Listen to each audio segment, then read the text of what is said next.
Let's summarize the module, and there are obviously a few different things that we covered. Starting out with fundamental SQL syntax. But one thing that we also learnt pretty quickly is that it only takes one or two characters and you can fundamentally change the nature of the query. That semicolon, for example, that ended the statement dead in its tracks. As soon as the semicolon appears, that's it. The statement is over. Anything after that is considered a new statement. And then we looked at the commenting syntax in order to stop anything that followed the semicolon from actually being executed.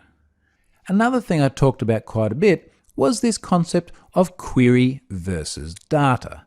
So in other words, what is the statement that's going to be consistent across all sorts of usage patterns of the website? So for example, select star from color versus the data, which is going to come from the website as untrusted data. So that is data that external parties could manipulate. So in that color statement, we had a where clause that was looking for color number 4. So 4 was the untrusted data, and we have to think of that very differently to the query itself. You'll see exactly why in the next module. And finally, we looked at error messages, and those error messages can tell us invaluable information about the internal implementation of the database server.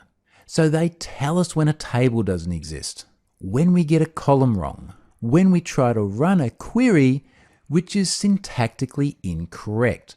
The database server loves to tell us when we get stuff wrong, and it would be extremely hard for software developers to do their job if the database didn't do that.